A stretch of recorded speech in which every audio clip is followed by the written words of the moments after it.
course, a baptism of fire is surely what is going to be waiting around the corner for EnVision. They're young players. They're still gaining that experience, and they're going up against an incredibly frightening team in FaZe Clan. Teams with World Cup experience, teams with LAN experience, up the wazoo, of course, between Shadowburn and the rest of the crew. And I think this first map is going to be huge for EnVision, because I know you heard the guys on the desk talk about it a little bit. Very emotional team.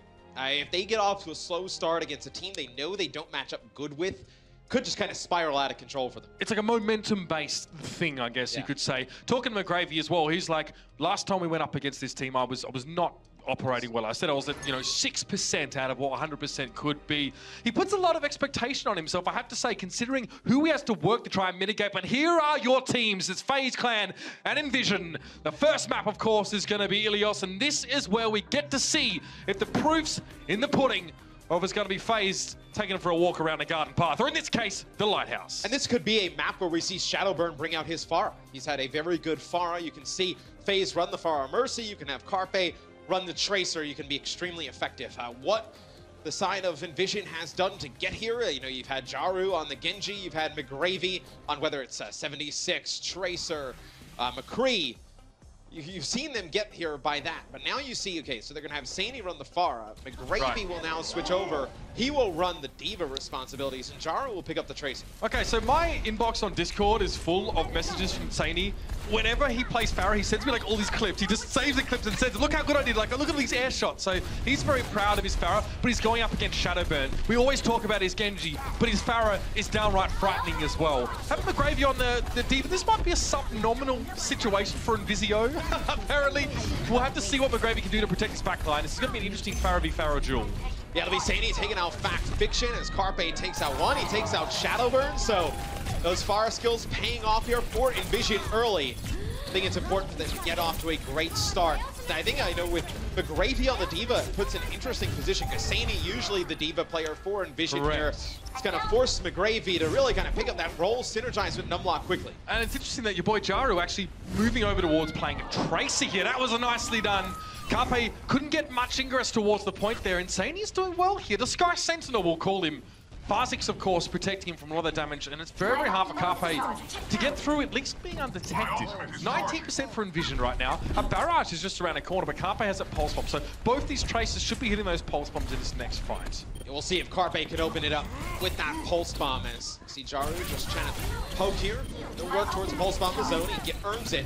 There's a lot of pressure coming in towards the inside. A lot of bodies stacked here. Pulse bomb could be devastating. Gonna lay it in there as well. Jaru connects. Not a lot of damage coming from that one here. Spree able to brush off that for the most part. And Jaru now looking for another way to get in here. Again, a very low target. Fact Fiction, but he's saved just at the brink of death by Joe Meister's sound barrier. Jaru still looking for an entry point into this fight. He's spreading damage, but it's being healed by FaZe Clan. And finally, Shadowburn falls flat. Sani doing some real work here. That's 2 kills, of course, in this Pharah, in this fight, making a third on at least the Diva suit of Spree to get rid of it. This was having a huge impact, and Shadowburn can't match him. It's a huge fight here for EnVision. They're able to hold on to the point. FaZe Clan, they use their Resurrection, they use their Sound Barrier, Primal Rage as well, used a ton of ultimates there, Rocket Barrage as well. So Sani has been a big player here on the first point for EnVision. He's really, gotten the better half of this Pharah duel against Shadowburn. This is so impressive from a player as well. As like you said, it's been so much time playing the Diva. It's a different mindset, a different approach to the game. He's challenging these guys down so beautifully. Shadowburn as well couldn't avoid the blast from McGravy. Somehow, that was placed just enough to connect with the enemy Pharah, which means for Sani now, his workload is limited in a huge way. He can just fly over the top, not really worry about being contested, and Raucus falls down. This is impressive stuff from EnVision. This is not looking good for FaZe Clan. We're going to go into overtime here as Carpe gets onto the point. He connects with a pulse bomb there on the fire. Gets res right back into the fight. You see the players from FaZe Clan just trickling on in, trying to swing this one back in their favor. McGravy doing a great job of dealing with the enemy tanks here. Fact Fiction has fallen by the wayside, and Jaru's able to deal with Spree's mech. But notice that it's mostly just Sani and FaZe over the point at this stage, and Jaru working around the sides, but he's done a good job. He's now dispatched that mini Diva. McGravy coming forward. He knows he needs to protect Sani, but Shadowburn is down yet again. This time it was Jaru who picked him off from ground level. He's going to recall and get his health back. Barrage coming in over the top. Sani now wanting to crown this round with a great achievement. It is going to be the 1 kill on a Fact Fiction, and that's going to be enough. Hold the phone. Where have EnVision pulled this from? This is a different setup, a different team composition, a different approach, And FaZe Clan have struggled to deal with it. Yeah, and it's a big first point win there for EnVision. They gain some confidence. You get McGravy yelling on the stage, hyping his teammates up. It's interesting when we spoke with them. They're like, you know, maybe playing in front of the crowd, it'll really kind of energize us, make us play a little bit better. And I know I've been like, you know, a million lands at this point. I'm like, I've never heard that from somebody new. Like coming in, it's like, oh yeah, we'll play better under the pressure, just casually. But McGravy is such a confident player. Comes in here, the emotional leader for EnVision. So we'll see if they'll run this Pharah Mercy again. So now you see Jaru, he'll run the Genji, so you won't have the Tracer here for EnVision. And you'll have Saini stay on the Pharah. He was very effective on that first point. See if he could do it here on Lighthouse. Curiouser and curiouser. Stranger than fact fiction, Evo. EnVision have started off very impressively now, and McGravy will be staying up on that deeper. Again, didn't need to reinvent the wheel in that last round. In fact, just needed to be solid, and that he was. He's always been solid. That's what people say of him. I mean, maybe the roughest kind of criticism leveled at him was maybe being, you know, not a flashy player, but that's fine. It's a one-for-one trade, and Raucus is taken down by Saini. So again, the skies are being ruled by EnVision. The Young Bloods now have aerial dominance, and now to make the way on towards a point, Jaru's dealt with Joe Meister. So that caller now is out of the picture. Yeah, you lose Joe Meister. That's going to force Raucus down from the sky, trying to help the rest of his teammates on the point. Because right now, it is EnVision in control. So they will secure the point here first. Trying to steal map 1 against FaZe Clan. A lot of the desk, a lot of people coming into this. I thought, you know, the both in A matches would be 3-0s. We got one on our first one. EnVision trying to steal map number 1 here. You have FaZe Clan. Shadowburn working very close towards a rocket barrage. There's nothing really else on the board here for FaZe early. You do have the res for EnVision. If maybe you see FaZe Clan just kind of walk their way onto the point. Maybe you see the rocket barrage used here early from Shadowburn, bring those players right back. In fact, Fiction just cordoned off there. There wasn't a lot of support from him. He was forced to get out of the fight. Carpe's found fire now, and with Numlock being out of the picture, that means Saini now has to do a lot more of this heavy lifting himself. We're on board with him just to see what he can do around the point. Notice that Shadowburn is forced to come low to the ground, but Fact Fiction was there to flank him, of course, and help out with the extra damage. McGravy's fallen. Saini, that is not going to work for you, my friend. He gets a face full of his own medicine. Not pleasant at all.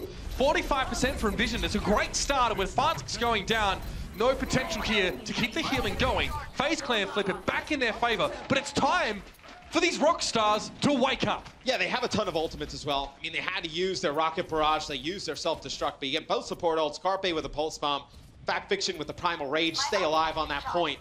EnVision, I mean, you use your own rocket barrage, you use your own res, you use your own primal rage. Gonna really rely on Jaru to go big here with a Dragon Blade if you're gonna swing the point back in your favor. Not out of the realm of possibility by any stretch. The sound barrier to back up, you know, the barriers and blaze, we talk about it so often, is very helpful, but while they're waiting for that to tick forward, Carpe's already made his way into the back line. Now he's being helped by Shadowburn. Numlocked and Farzik's not being there, that takes out essentially the core of your team. Jaru knows he's better off backing away and saving this blade for another day. FaZe Clan use a sound barrier, so credit to EnVision to realize they don't want to fight, also disengage when FaZe Clan actually feel like they're going to fight. This leaves them at, okay, a barrier advantage, if you will. Yeah. Fire has his ready to go for the next fight. I mean, it is a nice thing to get the barrier out from the side of FaZe Clan, but... Yeah, for free, essentially, really. I mean, yeah, there's no real pressure coming in. Now it's going to be EnVision using their own sound barrier as Jaru goes up in the sky, trying to use this blade. He's going to swing for Raucus, barely misses there. Now he gets Joe Meister in his sights, but it's going to be Fact Fiction with the Primal Rage knocking him back. Yeah, not bad. I mean, that play from Jaru was straight out of Bren's playbook, if I'm honest, on the Genji there. He had the free dash, but unfortunately he lost track of where Raucus was, and Raucus was able to slip away. Numlocked now, you can see him dealing with the tanks. He's focusing towards Fact Fiction and Spree, get rid of the damage mitigation on the side of FaZe Clan to allow them, the EnVision players, of course, to get better damage across the line.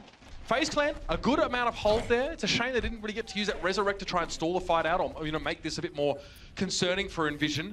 But they can come back in. They need this pulse bomb to really work. This needs to go off. Carpe needs to maneuver around McGravy's position to find a key target. Yeah, we've seen in 2 of the early fights that Carpe has been able to take out Numlocked. Be a huge kill if he's able to get on to the Winston player of EnVision. It's going to be the pulse bomb coming out, not going to connect here. It's going to be a self-destruct as well coming out from Spree. Take out Saini, you take out FaZe, get the Pharah Mercy out of the equation. Spree still working back, you know, towards the point here. It'll be Raucus using the res there, bringing Carpe and Shadowburn back. Yeah, that was quite important. A fairly back and forth fight and can be remediated by FaZe Clan for having the Resurrect available. And this is when it needed to happen now. If this fight had not worked out, it would have been the round done and dusted. So the res is committed. We also see Shadowburn obviously throw a fair bit into that fight himself. At least FaZe Clan now with Joe Meister has to be the center of attention in this next fight. They need to hold the point. This sound barrier needs to be generated in the scant moments before the fight begins, and Joe Meister needs to call that ultimate correctly and also make sure that FaZe can, you know, by and large benefit from that as they try and defend. And EnVision has to know that a lot of the ult's been wasted from the side of FaZe Clan. It's going to be a self-destruct at the beginning from McGravy. He gets taken out. They trade that out, though. Backfiction will fall. You're going to have a res here for EnVision. They bring Sadie back into the fight. That's going to force the sound barrier out. It'll be Shadowburn taking out the Far Mercy combo, but here comes Jaru with the blade, slicing through 2. The sound barrier was so well timed, but Joe Meister, but Jaru still gets 2 kills for that ultimate. That's huge. EnVision take the round away. FaZe Clan had the opportunity to remain in control. And Joe Meister, I have to say, the timing there was good, but it wasn't enough. And it was the res from FaZe to keep gas in the tank. And Saini looking very pleased with himself. It's not often you see people put him up against Shadowburn and compare this Farah pick. I mean, it's actually not what both of these two you spend most of their time playing. But what a great map to see almost an alternate, not reality, but an alternate scenario to compare these two teams. And the Olympus test right now, very good for the young bloods on EnVision. And we know Saini is a good Pharah. I think the more impressive thing is actually McGravy switching over to the Diva, which we really haven't seen throughout the season that much, and playing it quite well. One thing, one piece of criticism that was actually leveled in Carpe's direction as he joined FaZe Clan was that he was a little bit of a lone ranger. I think in Evermore, right, back in teams that he played with, maybe it's not such a great degree, but you know, we can cite, you know, communication or just an approach to the game that might have been different between Carpe and his teammates. But to begin with, he was very aggressive. He liked to play wide flanks, but he was less likely to wait on the rest of his team to support him or, you know, to wait for a Winston to come from the other end. Looking at how he played, like I brought it up as that he needs to land this pulse bomb and see what he can do with it. You know, looking at him specifically and seeing how he, you know, operated in a situation where his team was being put under pressure, is one of two things is clear. Either McGravy is making it very, very hard for him to find, you know, a good access point to these fights, or maybe we're seeing Carpe revert back a little bit more to that lone wolf style because we're not seeing much gelling going on in FaZe Clan. They love playing Tracer Genji. That wasn't the situation they could go with that. But still, losing a map here is not ideal. No, and you didn't expect them to lose a map. I think, you know, what you saw from Carpe on Lighthouse specifically, he was able to get a few picks on Dumblocked at the beginning, but you know, it really wasn't that like devastating force we've seen him be throughout the regular season. And I think, you know, as time has gone on during the regular season, you saw him and Shadowburn really start to synergize, work well with that Tracer Genji combination. Then when you lose that Genji and you put, you know, Shadowburn in the sky, it's just a little bit different, which may force that lone wolf playstyle you're kind of talking about. But it's just a different set of conditions to play under, and Carpe may not have responded. Look, you can't really level the blame at him, but map 2 is just around the corner, and this is going to be an interesting one. It's back in the pool, and Hollywood now is on show for all of us. Very fitting, considering our current location. So, map 2, Hollywood is back in the pool, and let's see now what's been bubbling in the engine room for both of these two teams. They knew in advance they'd be playing this map, and someone, of course, FaZe Clan likely has chosen it. These guys, back when they were Complexity, actually, when there was a slightly different team, when Joe Meister was on there and we saw them start to transition into FaZe, love to play a Sombra on this particular map, felt very comfortable. I'm glad to see it come out here. I wonder, I know, we really haven't seen, well, we saw EnVision mess with it during the regular season, the Junkrat. That's when they started to struggle when the patch kind of hit. They weren't able to make it work for them. For FaZe, we really haven't seen the Junkrat come into play. We've really just seen them stick with, you know, Tracer Genji, what works for them, you know, the great coordinated dives, you know, the devastating blades from Shadowburn. You know, if you are EnVision, you know you can kind of play your Tracer Genji and not have to worry about, you know, the Junkrat coming into play. I wonder if we see either of these teams, you know, kind of throw a Junkrat at the other, make them try and adjust off of that Tracer Genji playstyle they've used in the regular season. Okay, well, we did see it pulled out. We actually saw, you know, following, I think, when 1.14 was brought out, actually, in those two games in short succession that EnVision had to play, we saw things like Jaru on a Soldier 76, McGravy on a Junkrat, and they lost that game. And they said, well, just, you know, spoke to Chu, their coach, who's very well spoken, and he said, like, we were just trying new stuff and it didn't work out, and he apologized to their fans, and they went on and they lost next week as well. We started to see the decline of this team who was looking so strong. So, yeah, I'd be interested to see if we come out with this kind of composition. We haven't seen Hollywood in a while in Contenders, so who knows what they go with. Yeah, I think it was the week they played FNR GFE. That's when the patch went down. They lose the first 3 maps to FNR GFE, and then they ditched the Junkrat composition that they were trying to run with Jaru, I know, picking up the hit scan duties. He's playing a lot of 76 during that series. They drop it for the 4th map. They end up winning that, and then they go the next day against Envy. They don't really know what to do. Envy just rolls right through. And I reject the concept that a hit-scan player can't be a projectile DPS player. Like that's nonsense. Like, Jaru can play whatever the hell he likes. That's fine with me. And you can see he's been quite solid on Tracer here. That wasn't their problem, but we need to see something unified, something solid from EnVision. This is interesting. Sadie got to be on the Roadhog. McGravy 76. Obviously, Jaru's still on this Tracer. I'm curious. And with the triple tank lineup from FaZe, it seems like they're expecting that jump grab, right? I mean, we've seen Envy use this triple tank comp with the Zarya, D.Va, and Reinhardt. Great effect against Junkrat compositions. So maybe that's what FaZe was game planning for. EnVision's throwing something different at it. It might be a catch-all composition from FaZe, not knowing what to actually expect. Bear in mind, I believe they selected this particular map. So Shadowburn Zarya is very, very solid. Very, very good. We haven't seen it for quite some time. Carpace McCree, though, is just as good. Headshot on towards Jaru. Hook in, Sadie trying to find a target, but the shield was very good. Unfortunately, it wasn't enough to keep him alive. McGravy follows up with a Helix Rocket, and Carpe has fallen. It's still not enough for EnVision to constantly push forward. They want to go for a dive. I believe they might have even been pushed back on this one. Here's the attack visor to come through, but Shadowburn and Spree have already made mincemeat of EnVision. Comes in a little bit late, that attack visor. You had already lost 2 players there on the point. You use the attack visor, you're weak, your teammates are being pushed back. So you don't get any good use out of the attack visor. FaZe Clan build up some ultimates of their own on the point. I believe Raucus used the nano boost on the Shadowburn there.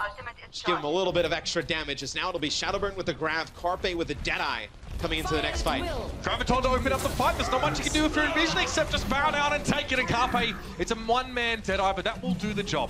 Follows up quite nicely onto Wutsani, who, bear in mind, is incredibly susceptible to hit scan damage. And Carpe has excellent aim. Headshots consecutively on a Roadhog make it very, very hard to be a presence in those fights. And you also see the Transcendence used here by FaZe. So the last fight, you burn that attack visor. This fight now, you burn the Transcendence. You're going to have a sound barrier soon, but a few good ultimates there.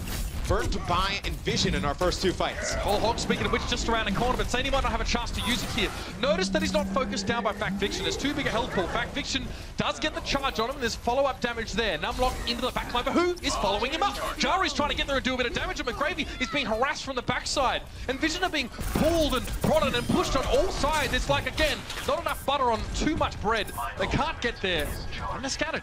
And Shadowburn's going to build up to another grab, so he gets the nano boost effects there. Does some damage. You're going to have a nano boost. Carpe should earn that Deadeye shortly. We'll see. As now EnVision's starting to build back towards those ults again. They're going to open things up here with a sound barrier. Yeah, Graviton surge off towards the side. You saw that come out. Sadie not sucked into that one yet. Oh, that's nasty. Spree comes in. It's a 3-piece. And where are EnVision now being bundled out of the area? And you saw towards the left-hand side of the screen, FaZe actually uses the Transcendence again and backs out, like back towards the rest of his spawn. We can see through the replay, the grab, the self-destruct. Notice Spree using the Bunny Blaster to burst down that Winston bubble. You can't be sure as a D.Va player whether the bubble will sort of expire before the blast goes off or if you can break it. So there's a risk associated there, but it worked out big time. EnVision have a tactical visor, but nothing to follow up on it. McGravy's found one that was without that ultimate. Carpe forced to back away. Reinhardt knocked out of the way, but he still can't find the target he's looking for. Now the attack visor's going to come in over the top of this fight. McGravy's found his 2nd already, 3rd and 4th. That's a big play from the young lad in the DPS position. And that may be enough to break FaZe. Yeah, once you get back Fiction out of the equation on the Reinhardt, you use that attack visor, you push it all the way in. You force FaZe Clan into the back of the cafe. FaZe Clan making some changes to their comp. They most likely will not challenge this, as it will be EnVision taking point A, unlocking the payload here. Discussion definitely at length here on the side of EnVision. They know they lost a little bit of ground and quite a bit of time on those first pushes. It was quite actually fortunate because they really won that fight with just that single ultimate from McGravy. He actually got a pick off without that first. Carpe put himself in harm's way by trying to really land that Deadeye, and FaZe Clan were hoping for a heck of a lot from very little. And we'll see them sit back. It's going to be another piece on the wall to Fiction here. So now EnVision have to respond. They're scrambling to get in position, but that's a nasty Bionade coming in. Raucus, EnVision say, don't sleep on me. I'll say, fine, I'll use my other ability. That's going to hurt. And Sadie's going to get nano boosted as EnVision now getting back into the fight here. Gets hit with a nade. He's going to have to force his way back. So EnVision, they will get Jaru with a Dragon Blade into this next line. It's quick sleep real quick. Hogan right up as Joe Meisler does have the sound barrier for FaZe Clan to get through this Dragon Blade that's inevitably going to come from Jaru. So this part of the map is where FaZe Clan just wants to make it costly for EnVision to gain ground. want to get a lot of poke damage in. They want to be able to jump in the fights and then disengage. That was a little bit close for Shadowburn there. Good timing on the sound barrier, and Carpe with a double pulse bomb kill. That's to pave the way in this fight. Jaru a little bit frustrated here because he only manages to find Raucus. The rest of his team was struggling on the other side of the map. They split themselves in two. Jaru was hoping just to kind of do a bit of extra, trimming around the outside, but unfortunately he was the only man to find frags. It's a big play by Carpe though. When Jaru pulls out that Dragon Blade, everybody's up for EnVision. As soon as he pulls it out, it feels like Carpe lands two with a pulse bomb. McGravy with attack visor yet again. So we'll see if he can make something happen. You don't have the Reinhardt on the side of FaZe Clan. Fact Fiction switches off, goes over to the Winston. You do have Spree still on the D.Va though. See if he can get right in McGravy's face, as it looks like he's actually pushed all the way back, as now McGravy not able to get anything. Yeah, I mean, it's quite interesting, right? He broke open the last fight with that tactical visor, but this time, very, very clever from Fact Fiction, saying, okay, I could sit in front of McGravy for the whole fight, try and stop him from doing damage, or knock him into this room. And he managed to shut him down for the most part, but now EnVision is starting to find their feet in this fight. FaZe Clan invested so much into trying to mitigate the Soldier 76 that now they've run out of gas themselves. McGravy's hunting. There is a player just around the corner there. I don't think they've been recognized just yet. We'll see the rest of FaZe Clan now start to filter back in. We'll see if they get this nano boost onto either Fact Fiction or Shadowburn. You could see the nano blade come out. There is still one player, I think, behind enemy lines here for FaZe Clan. There'll be Shadowburn, who just decapitates FaZe there. Now he pulls out the blade, gets the effects of the nano boost, takes out fire as well. Things could not go worse there for EnVision as the clock dwindling down. Shadowburn goes big. Gets the effects of the nano boost, comes in with the blade. Swing things in FaZe's favor as they will get a hold in the second phase of the map. And there's not a damn thing you can do about it, Matt. When the payload gets right out front of the Gold Chest Studios, it is a long walk back for EnVision. They knew going into that fight, if they lost there, if they got wiped, if they got reset, it was done. And that part of the map is, in fact, the most treacherous in any case, regardless of how much time you have left. The plan, as I almost got to saying, I guess, for FaZe Clan, was to make progress costly up until that point. Then you slam on the brakes. Then you expend ultimates to win fights. If you get snowballed out of that area as an attacking team, it's super hard to get back here. And the first kill was huge by Shadowburn. I saw your reaction to it. FaZe's just a little bit towards that left-hand door. Shadowburn just darts out, not even bladed, just dashes right through him. He disappeared like a fart in a jar. Insta gives him, then goes up, grabs the nano boost, brings his blade out, cuts right through fire, and then he's able to take out McGravy and Jaru. 4 kills with the Dragon Blade there from Shadowburn. Absolutely sick. And the fact of the matter is, a nano blade is a big investment to make, right? When you actually see that combo come through, you know that there's a lot of emphasis being put on that particular player to break open fights. I mean, Shadow, obviously from X-Team Liquid, is a good example of a player that often is a recipient of that nano boost because they emphasize the team-wide aspect of Genji managing to do that. FaZe has other options, and they've often used those before. You see Pulse Bomb's been quite effective, the Graviton being used by Shadowburn there as well, but if Shadowburn gets a nano boost, you're probably screwed. And I feel like he's one of the Genjis where you see him get the effects of the nano boost and pull out his blade. You always see him get something for it. Like, even when he doesn't get the effects of the nano boost, you usually see his blades are extremely effective, always able to make them worthwhile. And there's actually 2 reasons for that. First of all, of course, is because he's very mechanically proficient. The second is that he often only really holds the Dragon Blade until, until he knows he can really get something done with it here. So there are players like the Gildies, for example, who try and create a play. Shadowburn tries to read into it earlier on and almost plan it out. This is from conversations with George as well, saying that he prefers to make sure he saves it for when it's actually going to be effective. Now it's going to be FaZe Clan on the attack, and I love a bit of this action. It's going to be the Hanzo for Carpe. He's going to be able to bust those shields so easily, and Double just vaporized. This could be very, very dangerous here for EnVision, and Carpe sets up in the middle of the map. You can see McGravy even being forced back inside the cafe. Get yourself a latte, son. Carpe's on the hunt. Raucus with a 6 sleep dart there onto Numlock, then lands a big bionic grenade on it. 3 or 4 players on the point. Forces EnVision all the way back. Oh, Carpe decapitates fire there. 6 shots coming out from Carpe at the beginning of this game.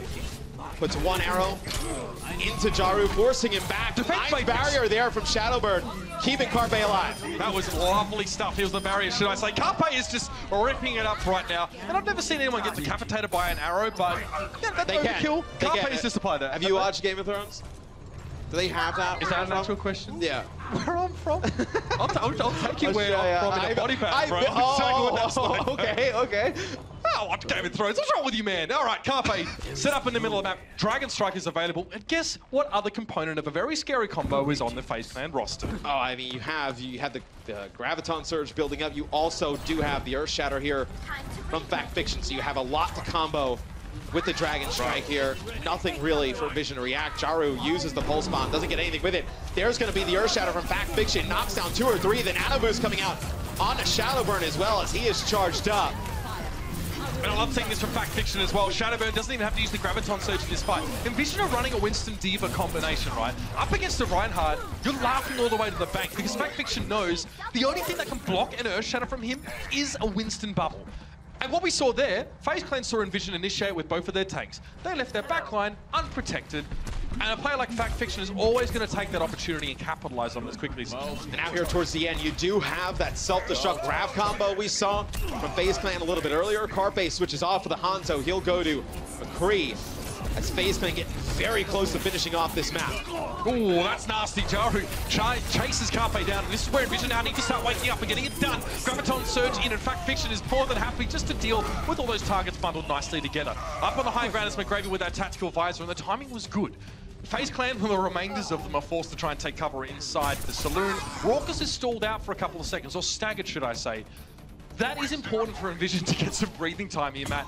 We've got a Transcendence. So, you know, we talked about the Hanzo and the Zaya. They've been switched off of now. It's a matter of FaZe Clan to match support ult with support ult here. There's nothing wrong with some dry fights to try and build up ults before FaZe Clan try and finish. No, I mean, FaZe has a decent amount of time to work with here, right? I mean, 3 minutes and 40 seconds and counting on the clock. They're getting close to a nano boost. You know, maybe you give it to Fact Fiction, try and force out that Transcendence. Maybe you force out the sound barrier if you're lucky here. As that, well, there's the Transcendence forced out early.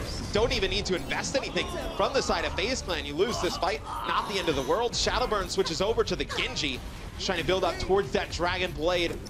Now EnVision, they do earn themselves a sound barrier in this fight, Mitch. I think the next fight for FaZe, I think you could go and try again. I don't think you really need to use any of your ultimates here. I think you can hold on to it, try and force that sound barrier out. Yep. Then you come back, you have your own sound barrier, you have your own nano boost, potentially a blade at that point, you put the game away. And you can't level any accusation at EnVision for using ultimates frivolously here because they don't have any margin of error. The payload is right in front of that golden box of victory, as we'll call it. So if you're FaZe, you have to trance there, even if you maybe don't think that you're going to lose the fight. I mean, if you hold these support ults too long, you might have already lost the fight and hence the map at this stage. I mean, the game's on the line. You need to use these ults. You don't want to die with a Transcendence there. Never get a chance to use it as FaZe now going towards the high ground, just poking here a little bit. Trying to figure out a plan of attack. Maybe get Shadowburn a little bit closer towards that blade.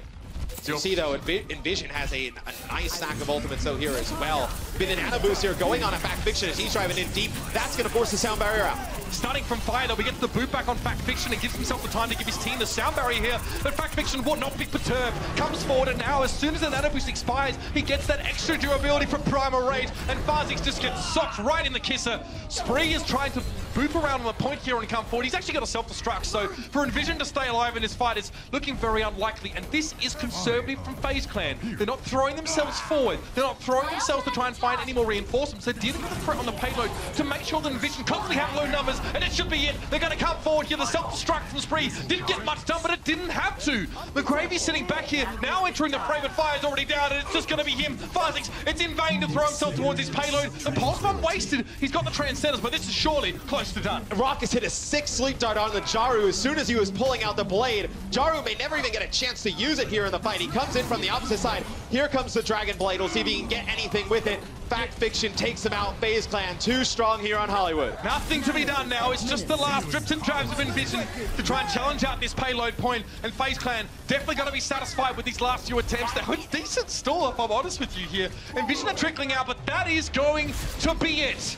And after a 3-0 and a matchup that we were hoping to be closer, now we're one apiece. FaZe Clan looking far more dominant, far more together, if I dare to use the term, on this particular map, and playing under the conditions they prefer. You know, we highlight a lot of the tank play and DPS players as well throughout a lot of these games, but I thought Raucus was sick there on the second half for FaZe Clan. The beginning, he's able to land the sleep dart onto Numlock. They're able to deal with him quick, land a big biotic grenade. They're able to push on through there. Sleep starts Jaru, when he's using the Dragon Blade, he never gets a good use of it there towards the end of the game. Big plays by Raucus. Righto, it's one apiece here, and things are heating up in the newly minted Blizzard Arena. There's still half a series to go, just around the corner. Hopefully, we'll see you soon.